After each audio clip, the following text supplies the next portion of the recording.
I can't see her doing something like that. She's super intelligent. I can't. This is the moment when Zach's life took a chilling turn as he discovered his wife Ashley MacArthur is a secret murderer. Taylor Wright, a close friend of Ashley, was found dead by police on her property. Cops suspect Ashley was a murderer and takes in Zach for interrogation. Zach refuses to believe it, but he didn't know he was about to get the shock of his life. Can you tell me how you came to know Taylor? Through working PI cases. Okay. She'd come over to our house every now and then. She met my wife. They became friends. Did you guys ever have a falling out or? Never. From doing this job for so long, I would just pick up little lies from her. Just stuff just didn't start seeming right. She would disappear for days. You couldn't get her on the phone. Greg and I would try to call her. You couldn't get her on the phone. Taylor was known for disappearing for days, but this time was different. She hadn't been seen for over a month, and she'd left everything at home. The little text she sent to her friends was in language she never used before. On September 8, 2017, Ashley and Taylor met up, and it was the last time Taylor was seen alive. I mean, I'm sure now you've read the news and everything. Yeah. You kind of know the date that we're talking about. Mm-hmm. Have you had a chance to go back and pinpoint where you were on the the 8th of September? I can't remember, but I'm trying to do the very best I can so I could tell y'all the best I can. I went to the bank yesterday to pull my statement. I know I ate lunch at the seafood place at 9 Mile in Pine Forest. I ate there, and I remember eating by myself, and I remember Ash not being able to make it because she was tied up with work.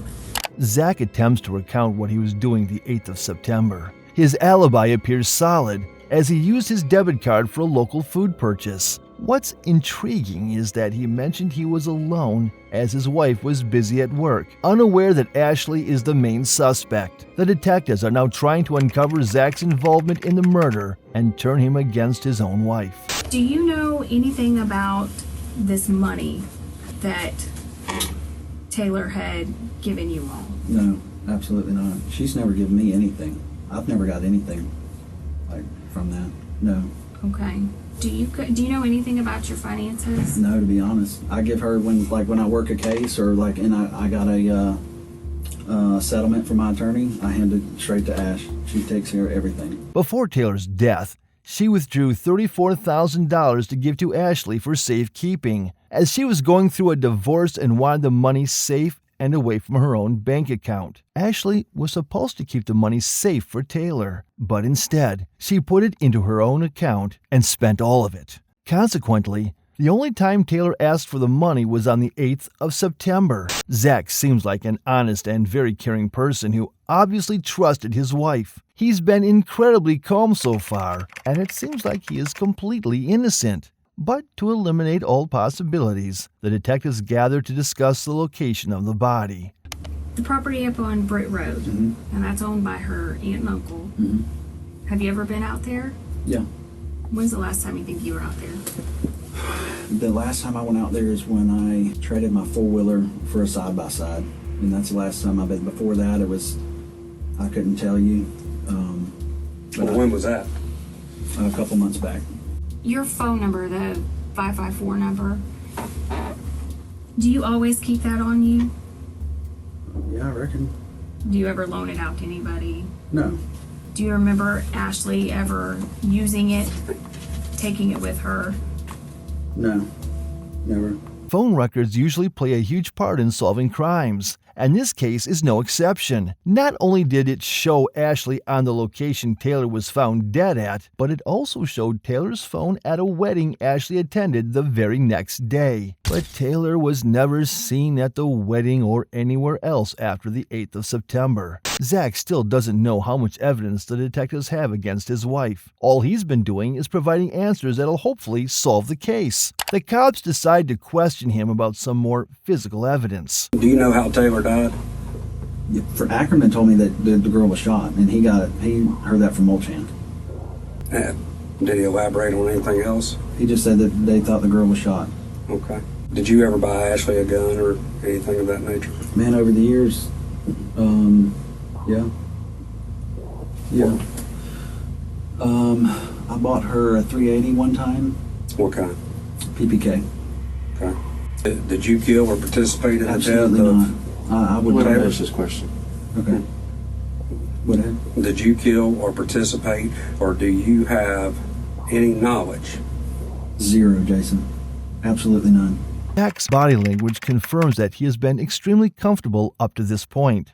He doesn't cross arms, lean back, or really become closed off in any way as a guilty person would. Instead, Zach leans forward, keeping eye contact with the detectives. His feet are flat on the ground. He keeps a calm voice, and his statements are clear and concise. His posture shows confidence and cooperation, proving that he feels safe in this interrogation and that he's got nothing to hide. Yet, the detectives continue to pressure him. What do you think happened to Taylor?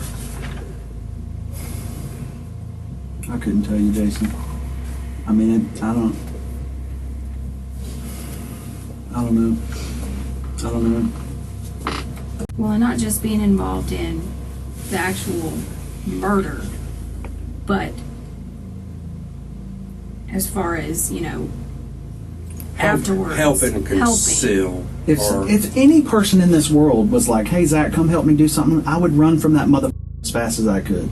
Trying to swallow it and figure it out. I mean, it's like, it's terrible. But you've read it, so you know at least some of the details. Just based upon that and your knowledge of the job that we do and the job that you used to do, what's your thought? Feelings aside, Just logically. I can't see her doing something like that. I mean, she's super intelligent. She's got a criminal. I mean, master's degree. yeah, or is it master's or I don't know, one of the two. And that's just sloppy. I mean, that's sloppy.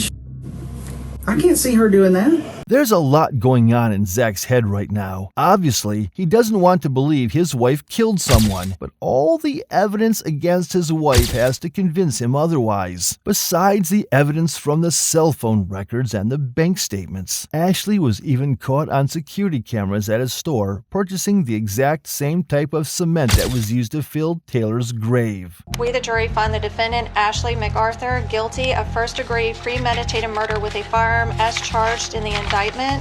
Ashley MacArthur was sentenced to life in prison and is now serving her time away from her husband behind bars. All right, then, Ashley MacArthur, having been found guilty beyond a reasonable doubt by a jury of your peers of first-degree premeditated murder with a firearm, I am going to adjudicate you guilty. I'm going to sentence you to life with a mandatory minimum 25 years state prison.